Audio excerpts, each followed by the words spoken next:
Bonjour et bienvenue dans cette interview. Aujourd'hui, j'ai le plaisir d'être avec Sophie Roumet. Comment vas-tu, Sophie? Très bien.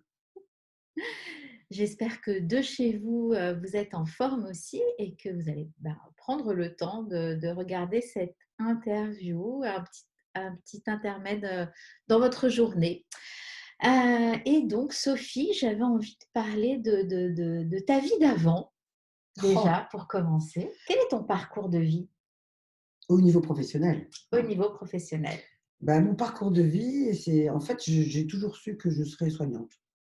Alors j'avais des grands rêves à 15 ans, je voulais être chirurgien. Bon, je n'étais pas assez courageuse quand même pour faire, 15 années de médecine. Donc voilà, je me suis orientée, dans la filière, infirmière. J'ai été soignante donc dans, divers services parce que j'ai fait de l'intérim, beaucoup d'intérim pour, Mmh. voilà, pour bouger, pour changer, et puis, ça me passionnait parce que j'adorais mon métier, j'adorais, le contact humain et de plus en plus la relation d'aide. D'accord, et tu aimais bien changer donc de service, d'hôpital, Ouais, de ouais, ville, ouais, tu ouais. étais déjà dans Ouais, un ouais, j'aimais mouvement? bien. Ouais, ouais, ouais, très vite diplômée. Bon, à part un petit, heu, un petit intermède de 6 mois, je suis partie en Amérique du Sud, mais sinon, c'était d'intérim, ouais. Puis après, il s'est passé encore autre chose. Je me suis retrouvée dans la voile, parce que j'ai eu la jambe immobilisée pendant 1 mois et donc j'ai fait des rencontres comme ça et je me suis retrouvée, à travailler dans la communication et l'organisation de courses de voile professionnelles pendant 8 ans. Donc j'ai fait ça pendant un bon moment et puis j'ai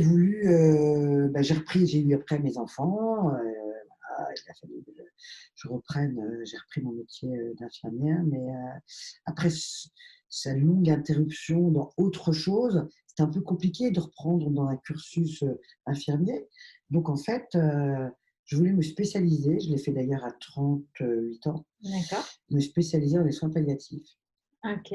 Donc j'ai fait ça, j'ai fait un DIU, un diplôme interuniversitaire, de soins palliatifs pendant 2 ans. J'ai adoré ça et puis, j'ai repris mon métier d'infirmière, dans un service qui n'était malheureusement pas étiqueté, on va dire, soins palliatifs, hein, mais avec beaucoup, beaucoup, beaucoup de prise en charge palliative. Bon, j'aimais beaucoup ça, je travaillais de nuit à cette époque-là. Ah oui, tu travaillais de nuit. Ouais, parce que justement pour enfin, pour ce métier de quand même qui est autant de paramédical que de relations d'aide, hein, la nuit était, vraiment, adéquate pour ça, pour ce côté, relationnel et écoute, surtout. Mmh, OK, Donc voilà et et ça te puis permettait aussi de passer du temps avec, tes filles dans la oui, journée? voilà, c'est ça, c'était aussi un côté pratique, donc ça m'a permis de pouvoir, gérer les 2. Et puis, qu'est-ce qui s'est passé? Mais oui, qu'est-ce qui s'est passé? Puisqu'aujourd'hui, Ah oui, hein, si, tu si, t'occupes si. de jeûneurs Non, non, à non, non, mais Ligoré? avant ça, j'ai fait aussi en même temps parce que j'ai envie de me reconvertir un petit peu. J'ai fait donc une formation sur 5 ans, d'écoute et ça s'appelait conseiller conjugal et familial. En fait, c'était beaucoup, beaucoup de formations d'écoute, de psy, beaucoup, j'avais envie d'aller dans cette voie-là. D'accord, donc du coup, tu étais infirmière d'un métier que tu aimais puisque, Mmh. dans les soins palliatifs et c'est ce que tu dis, c'est ce que tu aimais faire, Ouais. mais quand même tu avais déjà une envie de changement. Ouais, ouais, ouais, ouais, ouais, ouais. J'avais envie d'aller vraiment dans la relation d'aide plus, oui. Tu t'es formée en tant que conseillère, conjugale Ouais et du coup tu as et puis c'était passionnant, absolument passionnant comme formation. ouais, Mais j'ai pas eu envie d'en faire mon métier. Alors il s'est passé des choses dans ma vie qui ont fait, je me suis séparée, j'ai eu avant ça, j'ai eu une opération importante du poignet, suite à ma polyarthrite, heu, qui d'ailleurs peu de temps après, a été totalement guérie. En reprenant aussi le jeûne, parce que je jeûnais déjà étant jeune, je jeûnais, régulièrement. Puis bon, j'avais un peu arrêté. J'ai voulu reprendre, vraiment faire un long jeûne et là, c'était un peu le départ de la nouvelle voie. Je me suis dit: c'est ça qu'il faut que je fasse, avec toute mon expérience de soignante depuis l'âge de 20 ans, Mmh. avec toute mon expérience de vie, aussi par rapport à la maladie, hein, et du coup, je me suis dit: c'est ça, je vais allier tout ça» Et et avant, tu puis avais quel âge? mais j'avais 45 ans. Tu avais 45 ans et Mmh. là, du coup, tu découvres, le jeûne et tu dis: Mais «Hop, je je découvre change pas de le vie». jeûne. Je ne découvre pas le jeûne. Je connaissais très bien le jeûne puisque je le pratiquais déjà jeune, mais j'y suis retournée, plus assidûment Ouais, et là, je me suis dit, «C'est ça, c'est OK. ça». C'est-à-dire allier le corps, le cœur et l'esprit. C'est ça. C'était une évidence. Bah, donc j'ai travaillé pendant, 4 ans, avec un naturopathe et puis, bah, ça ne pouvait pas durer pour diverses raisons. Et là, il a fallu que je fasse le pas quoi, de créer mon entreprise. OK. En plus, je me séparais, je quittais même donc la maison, un peu la sécurité et Tes enfants étaient mes grands, enfants étaient grands, donc c'est, c'est ça, nouvelle liberté, c'est en même ça. temps, est-ce que tu as, nouvelle liberté, mais en même temps, c'est un peu, tu au-dessus de la falaise là, est-ce que tu as eu Ouais, peur? ben, Est-ce c'est ça qui est que, dingue. Beh, je pense que j'ai eu peur en amont plus. Bon, parce qu'il y avait aussi tout s'est décidé en même temps, quoi. Quitter mon mari, quitter donc le naturopathe avec qui, je travaillais, sur les jeunes. Donc ça veut dire plus de ressources. c'est ça, ça veut dire plus de ressources et donc comment tu as fait? Comment, Eh ben, j'y suis allée carrément, quoi. Je me suis fait aider, pour vraiment, mettre en lumière, qui j'étais et que ça puisse se lire, dans un site. Donc ça a été super. Les instants de peur ont été très, très courts, en fait. OK. C'est assez étonnant. J'ai eu une période de, quand même, comme ça, hein. Dire tu te dis: «Mais, tu es folle, quoi». Et en fait, il y avait tellement plus d'assurance, quoi. J'étais tellement sûre que c'était ça c'était ça. Tu sais, c'est l'expérience de vie aussi. Tu te dis, ben, voilà, quoi, tu as fait plein de choses dans ta vie, bon, toujours autour du sang. Moi, je me considère vraiment comme une soignante, Mmh. mais avec l'expérience de vie, la confiance en soi, le désir d'avoir une nouvelle vie, Ouais, qui soit totalement en cohérence avec ce que je suis. OK. Et dès le moment où j'ai vraiment, mis, créé mon entreprise, donc Je n'ai vers soi, je savais que c'était ça, quoi. Alors ça allait évoluer, mais je savais que c'était ça, que j'allais organiser des immersions en faisant venir des gens, heu, pas pour les soigner d'une maladie grave, c'était pas ça Mmh. c'était pas ça, c'était beaucoup plus, se relier à soi, revenir vers soi et le jeûne était un prétexte, en fait. Un bon prétexte parce qu'évidemment, c'est un excellent prétexte. Ouais. Parce que c'est un magnifique outil de nettoyage. Mmh. Mais il y Et avait tout le reste à côté. ouais et du coup, donc tu n'as pas eu peur, tu étais là, tu t'es dit: «OK, je me suis lancée». Tu t'es fait quand même accompagner un petit peu dans le marketing, dans ton positionnement, ton image? Oui, ben oui, oui, oui, ben oui, on est obligé quoi de rentrer et moi c'est un peu j'ai un peu de mal avec ça. Tu vois, là, on fait une vidéo, j'aime pas ça. Non, c'est pas que j'aime pas ça, mais je suis pas à l'aise dans c'est difficile pour autant en présentiel, c'est simple et donc je peux le dire en fait, Ouais, toi tu m'as poussée. oui. Tu m'as poussée pour faire, un accompagnement en ligne. Mmh. Ah, mais quand tu m'as dit ça, j'ai dit: «Bah oui, c'est super, mais il faut faire des vidéos bien calculées, 15 minutes, 20 minutes». C'est pas du tout mon format. Moi, c'est des immersions où on est, 6 jours ensemble. J'ai des ateliers qui durent 2 heures, voire 3. Et donc là, d'un seul coup, faire, un format en ligne, accompagnement aux jeunes, c'est génial, mais waouh, compliqué pour moi. Avant ça, on a fait, des vidéos pour te faire connaître et pour, Ah oui, oui, oui, c'est Bien vrai. avant ça, enfin, tu C'est vois, vrai, tu as fait il mes a fait vidéos, tu as fait mes vidéos d'entreprise. la. Magnifique. Mais ça, c'était très simple pour moi, en revanche, ça. Tu vois? Donc tu t'es fait, donc parce que là, je sais que tu aimes pas la vidéo et tout, mais cette interview, elle peut inspirer des personnes qui sont coincées dans un job qui leur convienne pas Mais ouais, mais bien ou qui sûr. n'osent pas en fait, qui ont une passion, quelque chose, qui se sentent appelés comme tu t'es senti appelé toi par le jeune en te disant: «C'est ça», mais qui vont pas oser. Donc heu, tu vas te dire, bah, que tu as réussi, tu t'es fait un petit peu accompagner en vidéo, en marketing, la création de ton site Ouais. et c'est des expériences de vie, en fait, qui sont inspirantes, quoi. Qu'est-ce que tu as envie de dire à ces femmes? Moi, j'ai juste envie de dire, C'est pardon. ces hommes et ces femmes. Voilà, qu'est-ce que tu as envie de dire à ces hommes et ces Moi, j'ai femmes? juste envie de dire qu'on n'a qu'une vie, qu'on a la chance de nous réveiller tous les matins, si possible, en bonne santé, et qu'on a, je vais aller jusque-là, hein, et qu'on a un devoir, c'est d'être heureux. Moi, c'est vraiment ça. C'est qu'on a un devoir d'être heureux. Pourquoi est-ce qu'on ne peut pas être tout le temps en joie? Pourquoi est-ce qu'on ne pourrait pas être tout le temps, s'éclater? Pourquoi est-ce que tout ne pourrait pas être fluide? Et moi, c'est ça le cursus. Je ne sais pas si on dit le cursus ou si? Non, comment on dit pas le cursus? Le curseur. Le C'est ça pour moi le curseur. C'est est-ce que c'est fluide? Mmh, Est-ce que OK. c'est fluide? Et Et donc, et du coup, dans tes accompagnements, aux jeunes, les gens qui viennent à ton jeune sont des personnes en bonne santé. la plupart, j'ai des gens qui peuvent avoir, des pathologies, bien sûr, mais c'est super encadré. Il y a en amont,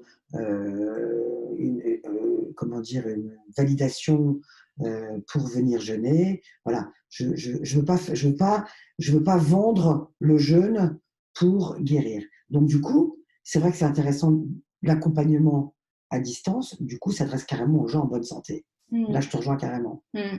En fait, donc tu as des gens qui viennent pendant le jeûne, il se passe quand même des choses, des transformations. Émotionnellement, il y a des déblocages qui s'opèrent pendant le jeûne et donc tu peux, avoir lors de tes jeûnes des personnes qui se sentent pas à leur place professionnellement, qui sont, un peu, Ah mais carrément! J'ai régulièrement des jeûneurs qui viennent, jeûner donc une semaine pour avoir des réponses à leurs questions.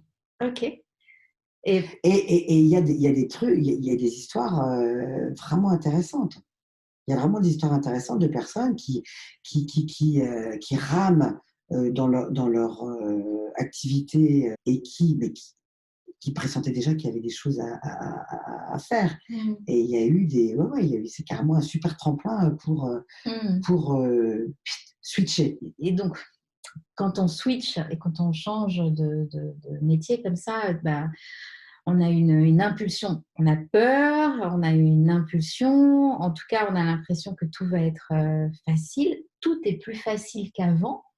Mais il y a quand même des petites contraintes, par exemple, sur l'administratif, sur se mettre en image, se vendre. On va appeler ça le prix à payer de sa liberté. Et si tu mettais ça dans la balance, en fait, comment tu jaugerais les choses? Il y a pas de prix. Moi, je pense qu'il y a pas, enfin, c'est ça, quoi. C'est que, bien sûr qu'on peut pas faire n'importe quoi. Décider: «Ah ben voilà, j'en peux plus de mon activité, je lâche tout et puis je vais dans le noir». Non, je pense qu'il faut quand même, il faut avoir, une certaine distanciation, du coup émotionnelle, hein, pour pouvoir aussi bien poser les choses et pas faire les choses dans la précipitation. Ça, c'est sûr. Si tu vois, il y a des personnes, par exemple, qui ont une activité professionnelle qui les font vivre, mais qui ne sont pas heureux dans cette activité Mmh. et qui sont très bons dans autre chose. Mais je pense que c'est important, de commencer à préparer justement l'autre activité tranquillement, pour assurer quand même, l'avenir de sa nouvelle entreprise. Ouais. En tout cas, ça se design. Parfois, souvent, hein, moi, les entrepreneurs que je rencontre qui ont changé de vie sont des personnes qui sont passées du salariat Mmh. à être entrepreneur. C'est ça. Et être entrepreneur, ça s'apprend. Et donc, il y a des petites choses qui sont parfois inconfortables à faire, mais tellement plus agréables que de se lever le matin pour aller faire un travail qu'on n'aimait pas faire, quoi. Ben voilà, c'est vrai que bon, tout à l'heure, on disait que j'aimais pas certaines choses. J'aimais pas, comment on dit? C'est le marketing, web marketing. Mmh. Quand on est auto-entrepreneur, il faut bien se faire connaître au monde. On a besoin de se vendre. Est-ce qu'aujourd'hui, maintenant il s'est passé un petit peu de temps depuis que tu t'es installée, est-ce qu'aujourd'hui se vendre, c'est encore un gros mot ou ça y est, c'est bon? Non, j'ai plus de soucis maintenant par rapport à ça. À se vendre, dans le sens, se vendre, parce que moi, c'est comment je vais dire ça? C'est très subtil. Mmh. Voilà, je ne sais pas si j'aime toujours autant le mot «se vendre». Tu vois? En revanche, je me suis libérée de toute la connotation, j'avais pas c'était pas la question de pas vouloir gagner d'argent ou d'avoir peur de gagner d'argent, pas du tout. Mais c'est se vendre, c'est-à-dire si je me vends, je perds mon cœur. C'est ça. C'est plus ça, tu vois? Donc ça non, parce que de toute manière, je suis hyper, hyper alignée, Bah oui, à mon énergie et à ce que je fais. Donc j'ai pas du tout maintenant de soucis, si c'est dans ce sens-là, de me de vendre. te vendre. Voilà. Bah, je te remercie de dire ça, Sophie, parce qu'en fait, c'est vraiment important d'arriver à être entrepreneur et d'être soi-même et de se vendre à son image et tel qu'on a envie d'être et tel qu'on est plutôt, tel qu'on est et pas de ressembler à quelqu'un et à quelque chose. Et c'est là où on va parler d'alignement et c'est là où faire du web marketing va commencer à être indolore parce qu'on est soi et on ne joue pas à quelque chose en fait. Et on comprend le sens d'aller sur les réseaux et de pouvoir connecter avec sa Carrément, propre énergie avec les clients qui ont besoin carrément. de nous. Et là, je pense que tu mets le doigt sur, la légitimité et moi, j'ai dû traverser ça, plus que se vendre. Hmm, ouais, je Tu vois? comprends. Ouais. La légitimité et pourtant j'avais la totale Mais oui, légitimité de faire ce que je fais. Au mais oui. contraire, c'est une telle, comment on va dire? C'est pas osmose, une telle, synergie de tout ce que j'ai pu apprendre en formation, parce que j'ai fait beaucoup de formations depuis l'âge de 20 ans, parce que j'ai toujours été passionnée par l'humain et donc du coup, au contraire, toute la légitimité était là. Mais je pense que c'est ça, c'est vouloir être parfaite, hein, et j'ai quand même ce petit souci quand même de perfectionnisme. Bon, il m'en reste encore un peu, hein, mais donc c'est ça, c'est absolument ça. C'est en tous les cas, c'est un de mes mantras là, d'être dans cette liberté d'être Ouais. et donc quand tu fais ce que tu aimes faire, tu ne peux être que dans ta liberté d'être. Hmm. Sinon, enfin, je comprends même pas le sens, tu vois? Et tu vois? Et ça ne peut avoir que du sens, donc de la fluidité. Hmm. Et donc, qu'est-ce qu'on on en vient toujours à la même chose. C'est pas juste un concept, quoi. Heu, quand tu vibres quelque chose, tu le renvoies. Tu le Eh oui. renvoies. Et Hmm. si tu le renvoies, bah, tu le reçois en retour. Ouais. Donc c'est comme ça, moi, que j'ai mes clients. Ouais. Et les recommandations et les gens qui reviennent, Eh oui. parce que j'ai plein de gens qui reviennent maintenant. Ah oui. Et donc, tu es très active sur les réseaux sociaux. Tu as appris à faire. Tu as beaucoup de likes, de répondants. J'essaye. Tes jeûneurs, en général, jouent le jeu. Enfin, certains jeûneurs jouent le jeu avec toi. Tu apportes des Ah oui, témoignages. oui, oui, avec les témoignages, tout ça, ouais, ouais. Et donc, maintenant que tu sais tout faire et maintenant que tu maîtrises et que tu as un bon référencement, etc., comment va la vie aujourd'hui? Maîtriser tout, je maîtrise pas encore tout, hein, mais c'est vrai que j'aime Par ça. rapport au début, Oui, quoi. voilà. Et en fait, j'aime ça. Mmh. J'aime ça. Il y a que les vidéos, je te dis, quand c'est pas spontané, j'ai un petit peu de mal. Quand c'est dicté. Mais comment va la vie? Eh ben, je continue.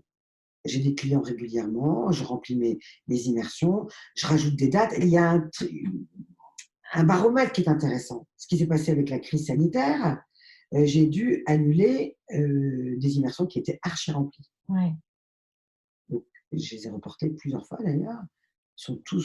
Ils ont tous reporté, ça c'est la première chose et du coup, bah, j'ai quand même eu une perte d'activité, ouais. donc une perte de rentrée, financière. Mmh. Donc j'ai prolongé l'été avec, l'automne qui est très, très beau sur l'île de Ré et donc j'ai fait 3 semaines de suite en septembre. Là, je me suis dit: «Quand même, tu es un peu culotté, tu auras que 24 heures pour, Mmh. ça a été extraordinaire. Donc tu as des clients qui, de toute façon, reviennent, te Ouais, recommandent. mmh, Donc là, aujourd'hui, ça fonctionne bien. Tu es plutôt sereine sur, ouais, j'adore. J'adore ça. Puis ça évolue toujours un peu, il y a des choses, ouais. tiens, je vais plus faire ça. Mais encore une fois, ça évolue, mais justement, j'ai beaucoup plus lâché aussi. Et donc, souvent dans des séminaires, dans des immersions, il y a des cadres. Mmh. Il y a un cadre, il y a un planning, et cetera, et cetera. Donc je suis obligée de faire un planning. Mais c'est tout le temps, on va faire autre Tu chose de t'adaptes. prévu. Voilà, il y a une espèce d'adaptation qui évidemment fait toujours peur au début, Mmh. quand on crée quelque chose et Mmh. après c'est là où c'est génial. Aujourd'hui, tu travailles donc, je le répète, sur l'île de Ré. C'est au Heu, bout d'une de Ré, hein. tu travailles au bout de l'île de Ré. Tu accompagnes les personnes au jeûne. Ça s'appelle ton entreprise s'appelle Jeûner vers soi et donc pour te contacter, ben, il y aura tous les liens, sous la vidéo. Voilà. Je te remercie Sophie pour toutes ces réponses qui vont, ben, sûrement inspirer, les personnes qui sont un petit peu, qui n'osent pas. Ouais, mais franchement, punaise, on n'a qu'une vie, quoi. On n'a qu'une vie, ça passe vite, heu, c'est toujours les peurs qui nous Mmh. empêchent d'avancer. Combien de quand regardez autour de vous, tout ce qu'on entend, quoi. Je fais pas ça parce que je puis alors il y a des excuses. Alors les excuses, ça, c'est le truc. Alors ça, les excuses, c'est le truc, Mmh. non, non, on n'a pas d'excuses. On n'a pas d'excuses à pas aller vers le bonheur, on Mmh. peut le dire comme ça, hein. Ouais. C'est-à-dire à être soi-même dans ce qu'on aime, dans sa vie. Bon, ben, en tout cas, voilà, hein, pour changer de vie, quand on a peur, même quand on n'a pas peur, l'idéal, c'est quand même d'être à un minimum accompagné et voilà, ben, on vous dit, à très bientôt avec, ma prochaine ou mon prochain invité. Bye Bye bye. bye.